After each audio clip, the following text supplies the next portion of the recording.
하나님 감사합니다. 당신의 말씀 앞에 섰습니다. 하나님, 우리가 이 말씀 앞에 정직하게 서게 하시고 하나님, 그 말씀을 통하여 변화된 삶을 살아갈 수 있도록 그러한 지혜를 허락하여 주시옵소서.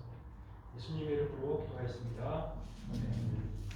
오늘 전도서 말씀을 통해서 불확실성과 리스크에 대한 제목으로 여러분의 말씀을 나누려고 합니다. 지난 한 9주 동안, 9일이랑 11월 동안 전도서를 통해서 매력교회랑 이제 출입교회에서 전했는데요. 지루한 강의를 설교를 들으시느라 수고 많으셨습니다. 대단하시고요. 한 분 한 분에게 박수를 쳐드리고 싶습니다. 감사하고요. 많이 힘드셨을 텐데 교회 성도님들에게 전도서를 이렇게 오랜 기간 설교하는 건 개인적으로 처음이에요. 학교에서 한 적이 있지만 너무 감사하고요. 오늘이 마지막입니다. 오늘 불확실성에 대해서 여러분과 함께 나누려고 해요. 여러분 나는 핸드아웃 다 받으셨죠? 핸드아웃 보시면서 같이 좀 보시면 좋겠는데요. 이제 정리를 좀 해보자면 이 코엘렛을 이해하는 데 있어서 개별적인 격언을 하나하나 구절 그 격언들을 이해하는 것보다 중요한 게 어떤 구조 속에 놓여 있는지를 이해하는 게 더 좋다고 말씀을 드리지 않습니까? 이제 지난주에 불확실성에 대해서 제가 설명을 드렸는데 지난주와 관련 연속해서 이제 오늘도 불확실성에 대해서 여러분과 설명을 드리려고 해요. 지난주에도 그 불확실성의 세계에 대해서 제가 간단하게 말씀을 드렸었죠. 지금 이제 우리 청년들에 대해서 말씀을 드렸는데 지금 우리가 살아가는 이 시대 불확실성으로 잘 시대지 않습니까? 코로나 바이러스 때문에도 그렇고 여러 가지가 불확실하고 과거에 우리가 믿었던 그런 성공의 법칙들, 지혜가 더 이상 통용되지 않는 사이지 않습니까? 지난주에 한국을 달구었던 뉴스 중에 하나가 뭐가 있었냐면 해민 스님이라는 분이 TV에 나와가지고요 이 코엘렛과 비슷한 이야기를 코엘렛은 물론 무소유에 대해서 이야기를 하셨는데 그분이 이제 저도 되게 존경하고 좋아하는 분이고 제가 불교 신자는 아니지만 무소유에 대해서 말하지 않았습니까? 근데 이제 그거에 대해서 젊은 청년들이 왜 궁금했냐면 TV에 나왔는데 보니까 남산에 보이는 집에 살고 그 건물로 이제 자기 거고 있는데 이제 자기가 있는 소속된 무슨 재단에 팔고 또 수입차를 남기고 좋은 집에 살면서 또 개인 애플리케이션 사업도 하고 하면서 이제 부자였던 거예요. 그래서 무소유가 아니라 풀소유다. 너무 위선적이다. 우리가 다 위선적이다. 저도 다 위선적인데 그래서 난리가 났었죠.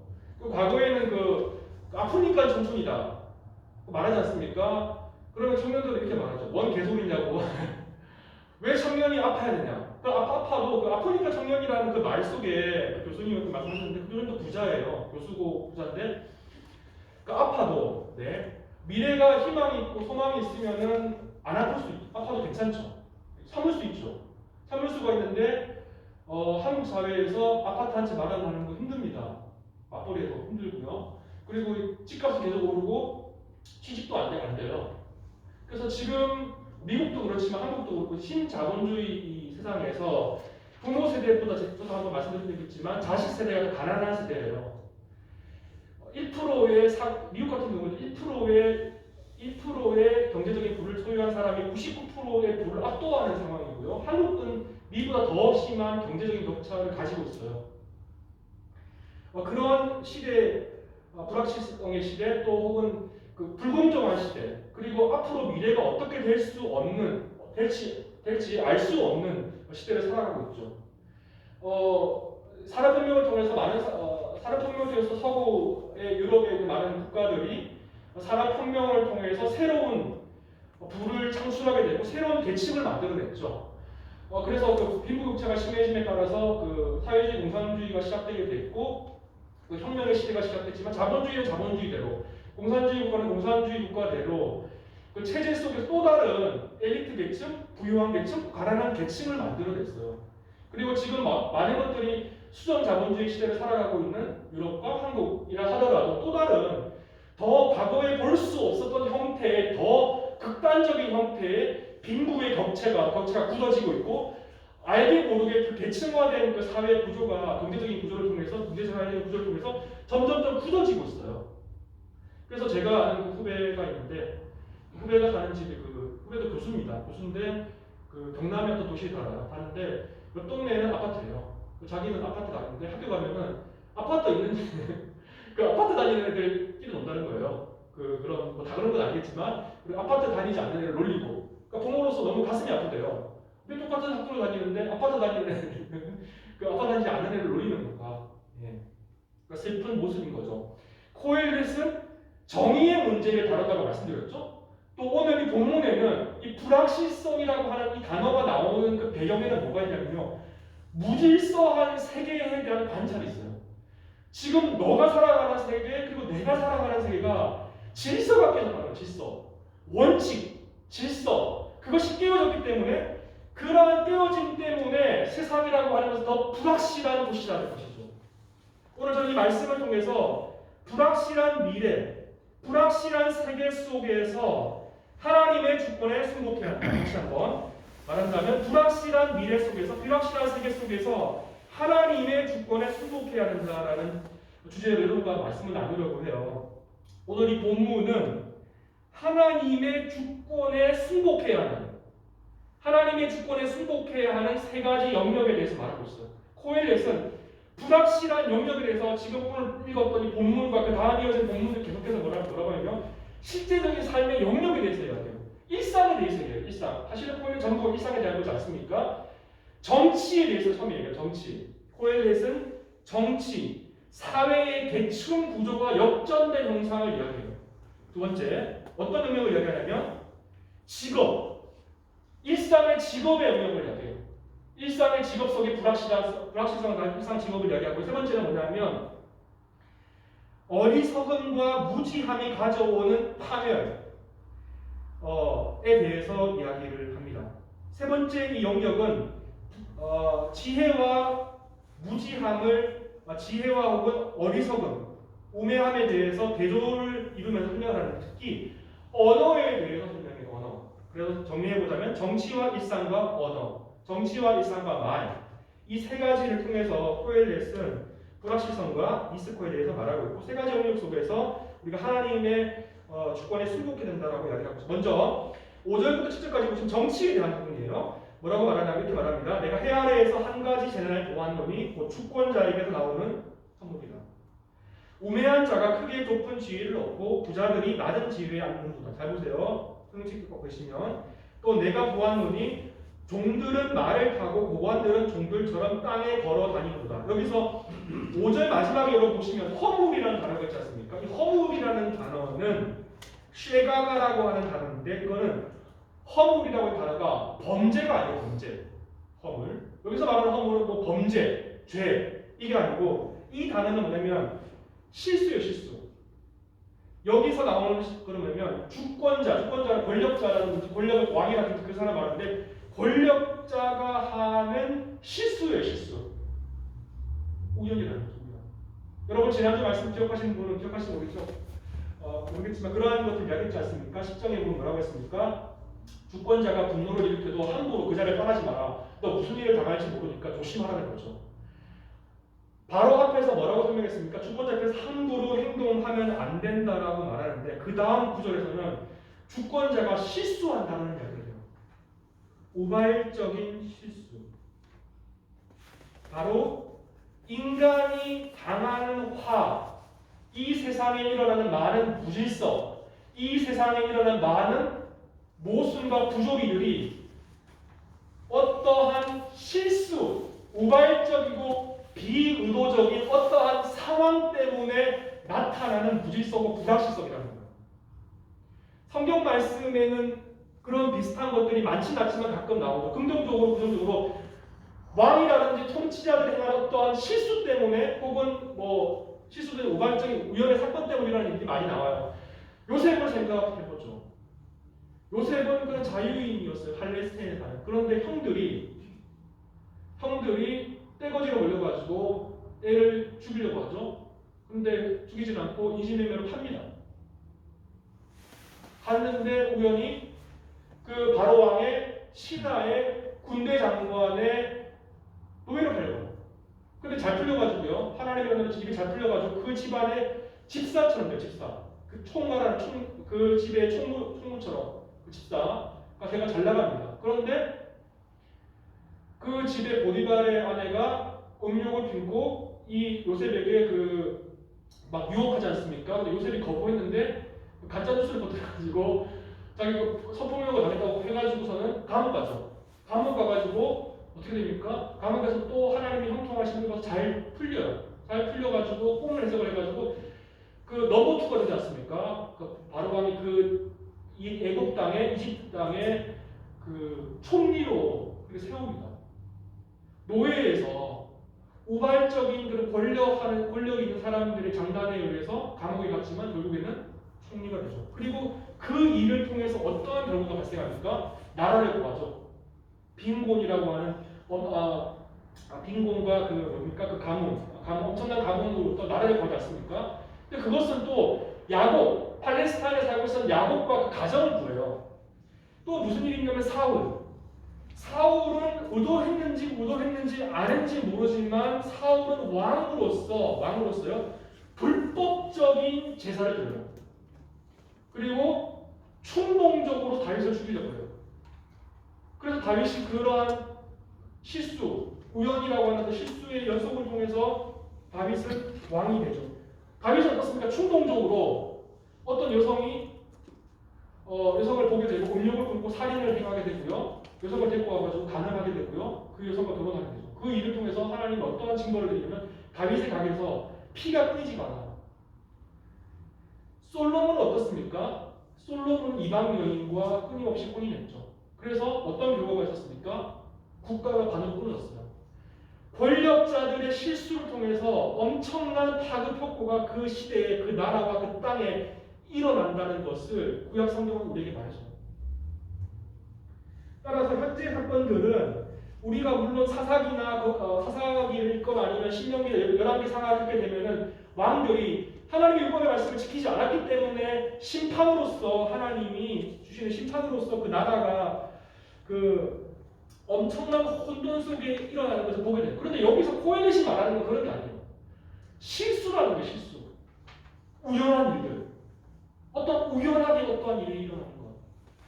박정희 대통령이 살해를 당했는데 박정희 대통령이 살해당하는 게 그것이 그럼 계획된 것일 수도 있겠지만 굉장히 우발적인 것일 수도 있지 않습니까? 모욕을 느껴가지고 그 진실은 누구도 알 수 없지만 세상에 일어나는 많은 것들이 사실 어떤 우발적인 일들이 많이 있죠. 그런데 여기서 목격하는 것은 10장 6절과 7절에서 우매한 자와 종을 같은 선상에 두고 있어요.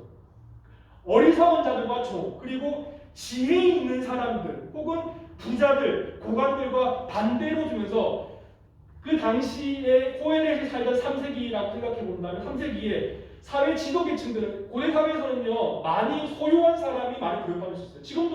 지금은 뭐 좀 덜하겠지만 고대 사회는 더 그랬어요.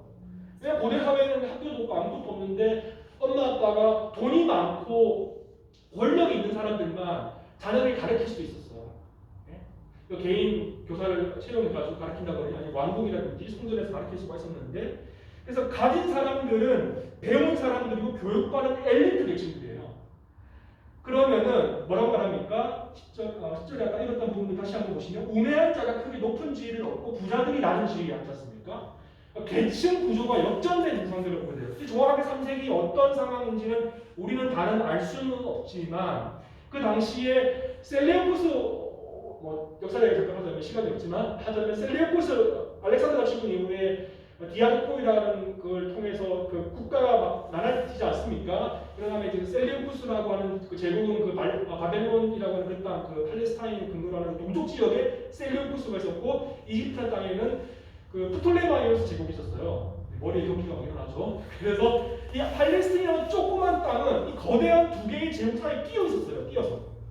그리고 권력의 구실을 볼 수밖에 없어요. 그런데 이 당시에는 어쨌든 이 셀레우쿠스 제국의 왕, 3세기 내내 돌고 프톨레마이오스 제국, 이집트에 있는 프톨레마이오스를 잡고 있다가 이 셀레우쿠스가 막 일어나가지고 프톨레마이오스를 밟았어요. 밟으니까 어떻게 됩니까? 권력 이동이 일어나죠. 그래서 기존에 있던 권력자들, 이 예루살렘에 있던 권력자들을 다 없애버렸어요. 없애버리고 다른 사람을 이 지도자로 만들어내거든요. 그러면서 권력 계층의 이동이 일어나요. 아마도 그러한 역사적인 배경이 있었던 것이 아닌가라고 추측할 수 있는데 그 중요한 것은 뭐냐면 코엘렛이 볼 때 사회 계층이 역전되는 이러한 현상들이 이러한 무질서한 현상들이 너무나 참담하다는 거예요.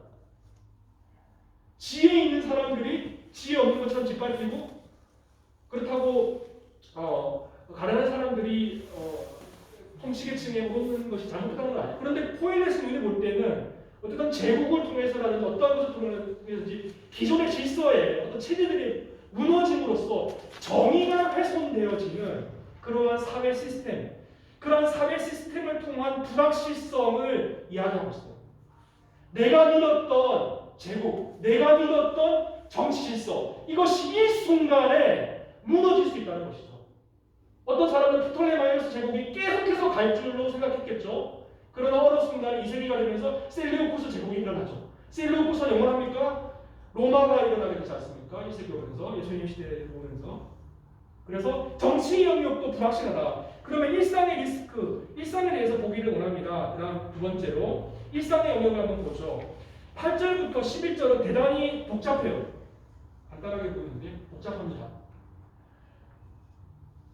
결론부터 말하자면 8절과 9절 있지 않습니까? 8절과 9절. 8절과 9절은 10절과 모순 관계 있어요.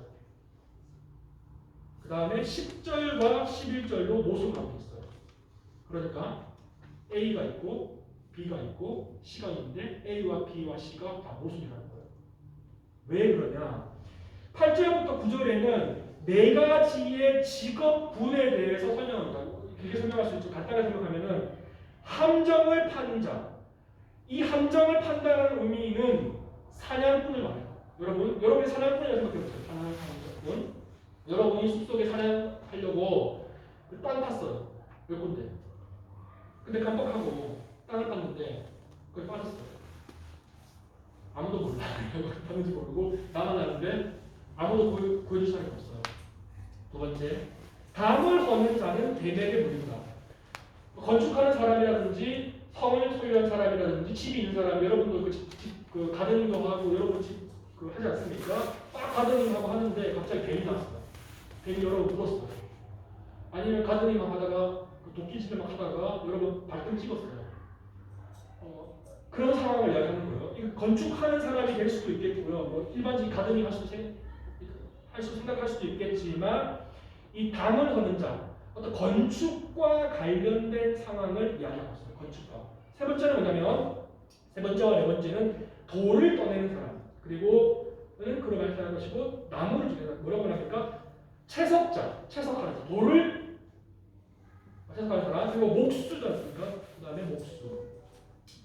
일상생활에서 어떤 생계를 위해서 활동하는 사람들이죠. 생계. 채석자와 목수. 그런데 채석자와 목수도 일상의 생활 속에서 매일매일 하는 직업의 생활 속에서 우연히 다칠 수 있다는 거예요. 그 일을 하면서. 그러면 이 두 개의 구절은 뭘 말합니까? 삶에는 우연성이라고 하는 것이 있고 리스크가 있다고 하는 거죠. 그러면 그 다음 구절은 뭡니까? 그 다음 구절에는 이렇게 말합니다. 철 연장이 무디어졌는데도 나를 갈지 아니하면. 그럼 무슨 말입니까? 집에 있는 여러분 집에 식칼 있지 않습니까? 식칼 같은 칼.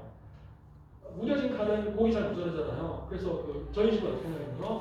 컵 뒤에 대고 막 문지릅니다. 문지르면 칼이 날카로워져요. 그러면 잘 가졌을 때 뭘 말합니까? 머리를 써라는 거죠. 노하우를 가지고 머리를 써가지고 지혜를 불리면은 연장을 잘 가려면은 고기를 잘 쓸 수 있지 않습니까? 마찬가지로 여러분의 삶 속에서도 여러분이 뭐 컴퓨터가 될 수도 있겠고 그것이 뭐 여러분의 도구 같은 것들이요. 여러분의 그 목이 될 수도 있겠고 여러분의 손이 될 수도 있겠고 뭐 도구들이 있지 않습니까? 도구. 그런 도구들을 효과적으로 잘 준비하면 잘 일을 해결할 수 있다는 거예요. 성과를 올릴 수 있어요. 그래서 뭐라고 말했습니까? 힘이 더 드느니라. 나를 안 갈면 힘이 더 든다. 그러니까 나를 잘 갈면 힘이 안 든다는 거잖아. 그러니까 효과적으로 일하고 지혜롭게 일하면 일을 잘할 수 있어. 성공할 수 있어. 라는 이야기죠. 그래서 그 뒤에 뭐라고 말합니까? 오직 지혜를 성공하기 위하여. 무슨 말입니까? 이 11절의 말 이거예요. 지혜가 없고 어리석게도 살지 말고 지혜를 가지고 잘 행동하고 대처하면 성공할 수 있다는 거죠. 앞에서 뭐라고 말했습니까? 네 가지의 직업을 보여주면서 네 가지의 직업을 가진 사람에게 위험한 일이 닥칠 수 있다고 이야기했죠. 여기서 뭐라고 말해요? 그런데 지혜를 가지고 성공할 수 있다는 거예요.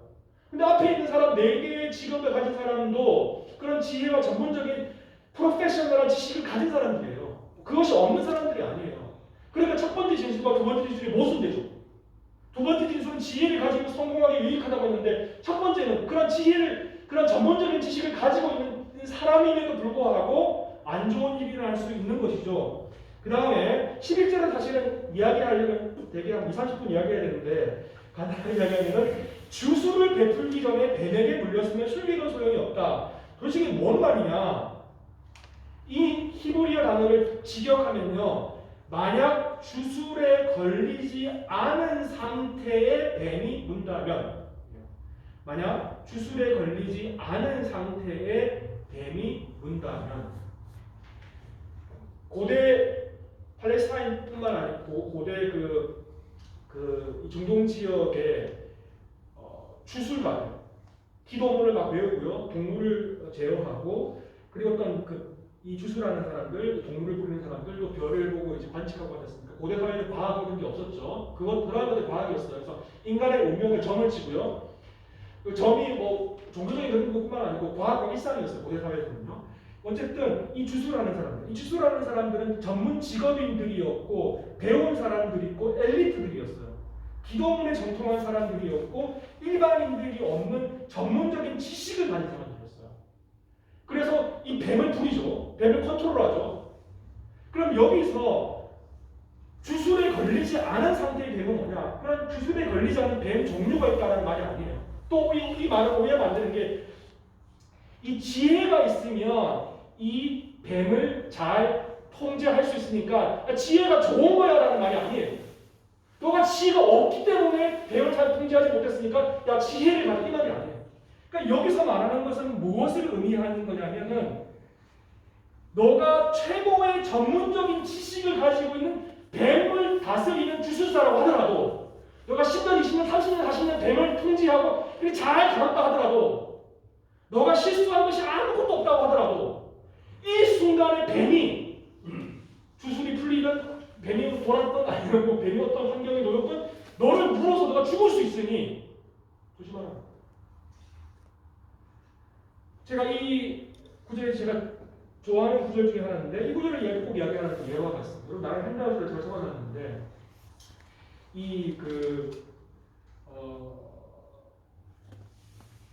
돌고래 중에 여러분 캘리포니아나 플로리다에 여행 가보신 분들의 관광의 필수 코스입니다. 캘리포니아 특히 이제 샌디아고 지역 같으면 시월드 테마파크라고 하는 혹시 가보신 분 계세요? 네, 아무도 안 계시네요. 가보신 분 있네요. 시월드 가면은 지금은 아마 안 하는 걸로 제가 알고 있는데, 제가 신문사로 꽤 오래 읽었거든요. 플로리다나 시월드 가면은 이제 엄청 큰 수족관도 있고 이제 많이 공연을 합니다. 시월드 가면은 가장 인기 있는 코너, 저도 이거 봤었던 기억이 나요. 22살 때, 21살, 22살 때 봤는데, 이 범고래가 있어요. 범고래가 있는데, 마이클 잭슨의 프리윌리인가? 그 영화에도 나오지 않습니까? 포유류 중에, 바다에 사는 포유류 중에 가장 똑똑한 지능이 엄청 높은 동물이에요. 이 동물은요, 엄청난 대인관계, 공동체 생활을 하는 영리한 동물들이에요. 보통 돌고래가 지능이 없다고 하는데 돌고래만큼의 지능을 가지고 있는 동물이에요. 그런데 이 동물들을 다루는 조련사들이 있어요. 돌고래 쇼처럼 이제 이 범고래, 보통 킬러 웨일이라고 하는데, 이 킬러 웨일, 이 범고래를 조련시키는 조련사들이 있어요. 그런데 제가 지난주 언급하는 켄 블랜차드라고 하는 경영학의 박사가 잘 보니까 아주 중요한 원리를 발견했어요. 이 어마어마한 돌고래를 너무 잘 조련하는 거예요. 뛰어라고 하면 뛰고, 자기를 업고라고 업고, 막 물속에 빠지면 데리고 나오고, 막 사람이 막 수백 명이 있는 데서 엄청난 돌고래 이 이 범고래 시호를 보여주는데 아주 기가 막힌 거예요. 그래서 여기에 착안해서 책을 씁니다. 책을 쓰는데 그 책의 제목이 영어로는 Well Done, The Power of a Positive Relationship이에요. 긍정적인 관계의 힘. 이 책에서 말하는 핵심은 이거예요. 물론 한국어로는 칭찬은 고래를 춤추게 한다는데 내가 상대방을 만날 때 야, 너 왜 이렇게 멋있어? 너 왜 이렇게 잘생겼어? 야, 너 너무 잘하는 것 같아. 너 왜 이렇게 교회 잘해? 야, 너 정말 대단해. 막 대단하다고 그러고 잘한다고 그러고 예쁘다고 그러고 막 칭찬을 막 해주면 대인관계가 좋아져요. 경영학에서 대인관계의 기술이라고 하는 가장 핵심적인 포인트 아니겠습니까? 내가 누구와 좋은 관계를 맺어야지 성공할 수 있어요. 대인관계가 안 좋은 사람은 성공 못해요. 그래서 좋은 대인관계를 만들기 위해서 이 범고래를 조언하는 사람들부터 배워야 된다는 거예요. 이 무시무시한 범고래도 또 칭찬을 하면서 잘 조언했던 것처럼 경영학에서도요.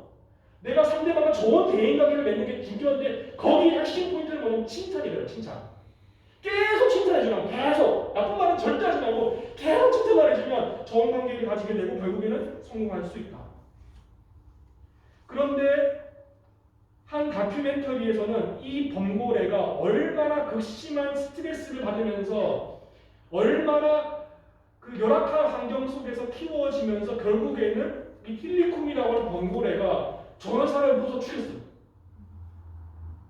항상 조련을 받아가지고 완벽하게 컨트롤된다고 생각했는데 그 유튜브 보시는데 이 조련사를 데리고 와서 죽이려고 해요. 물속에서. 결국 한 명 죽었어요. 그래서 주 정부에서 더 이상 이 범고래 쇼를 못하게 해버렸죠.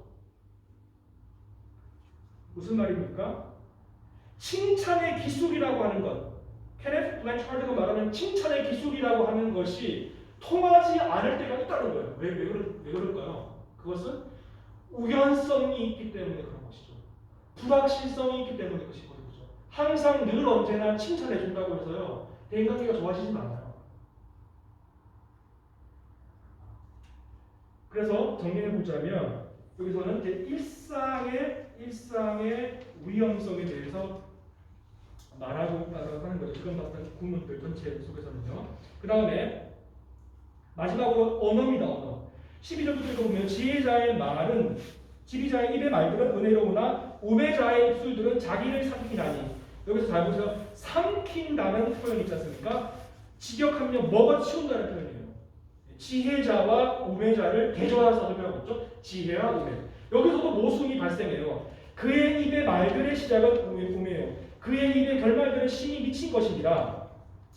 지혜자와 그럼 우매자를 대조해서 설명해서 그럼 지혜를 가지면 좋다는 말이냐? 지혜를 가지면 좋다는 말이냐가 아닙니다. 사실은. 항상 그렇게 구별했어요. 지혜가 좋다는 걸 막 설명하는 거 같죠? 아까 앞에서도 그랬지 않습니까? 나를 잘 가면 좋다고? 근데 나를 잘 가면 좋은 게 아니죠. 나를 잘 가고 칭찬을 막 해도 당할 수 있지 않습니까? 누가 뒤통수 칠 수 있지 않습니까? 조심하라는 거죠. 14절에 뭐라고 말합니까? 우매한 자는 14절에 바뀌어요. 우매한 자는 말을 많이 하거니와 사람 앞에서 지혜자와 우매자를 이야기하다가요. 사람 전체를 얘기해요. 사람은 장래 일을 알지 못한다고 해요. 미래를 알지 못하죠. 나중에 일어날 일을 누가 그에게 알리죠. 미래를 예측하지 못해요. 한 치 앞을 알지 못해요. 그러므로 불확실성을 가지고 있는 것이죠. 내가 확실하다고 무슨 말을 막 해요. 계속해서 말해야 해요. 지혜자 입의 말, 우매자 입술의 말, 그 다음에 입의 결말들, 입의 말들, 그죠? 많은 말을 한다. 말을 계속해 말. 저도 지금 말을 하고 있는데 언어라고 하는 것을 사용을 통해서 무엇인가 단정적으로 말하고 논리와 논리를 통해서 어떤 논리를 이기죠.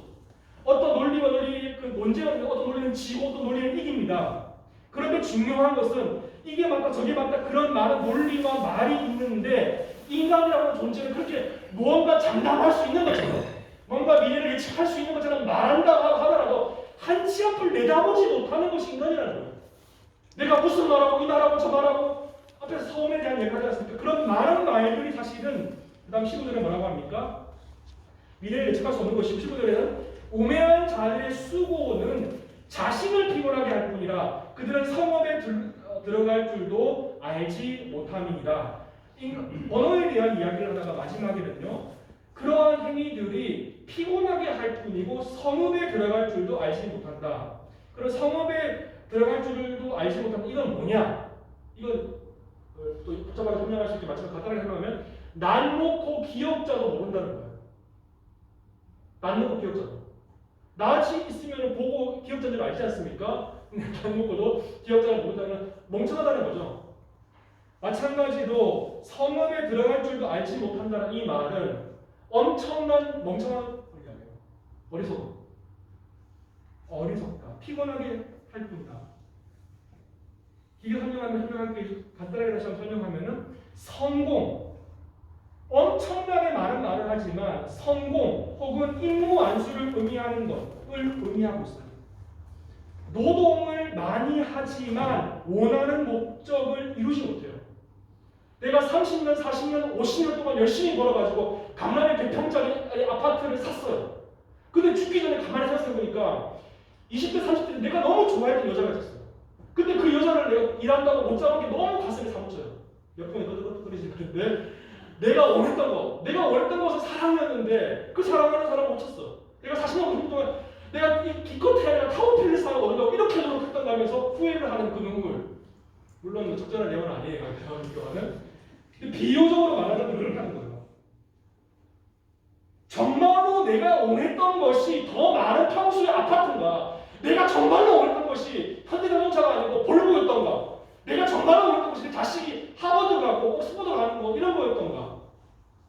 이 대화도 있죠. 이 고등학교. 그런 거였던가? 그런데 내가 인생의 마지막 순간에 내가 인생의 궁극의 목적이라고 생각해서 추구했던 많은 것들이 사실은 와보니까 여기가 아니네? 그런다는 거예요. 멍청하다는 거예요, 인간들이. 미래를 알지 못한다는 거예요. 미래의 죽음에 대해서.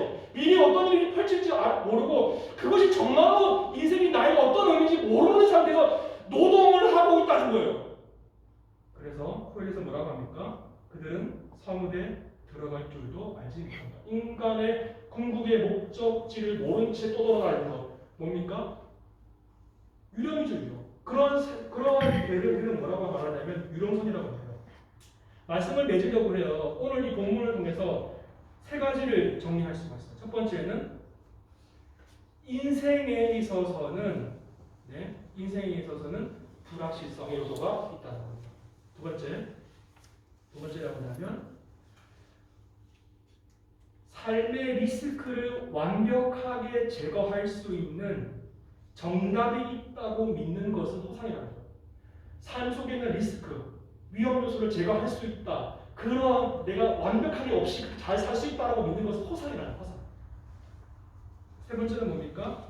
이 불확실한 미래를 주도하고 오늘 본문에는 안 나왔습니다. 하나님이라는 말이 안 나왔죠.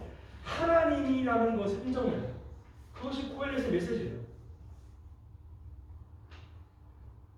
인간의 불확실성은 어두움 속을 걷는 것 같죠. 해벨 속을 걷는 것 같죠. 전체적으로 한번 이제 구조 동안을 한번 정리하면서 한번 신약 성경을 이야기해서 마치려고 합니다. 그 탈무드 이 유태인들이 가장 사랑하는 그 책 그리고 가장 지혜에 인축된 그 책이 있죠. 탈무드에 이런 예화가 있어요. 라비 요시가 하는 예화인데 이렇게 말합니다. 어떤 장님이 있어요. 이 장님이 있는데 장님이 등불을 들고 나갑니다. 장님이 등불을 들고 나가는데요. 장님이 등불을 들고 나가는데 왜 등불을 들고 나가는 걸까요?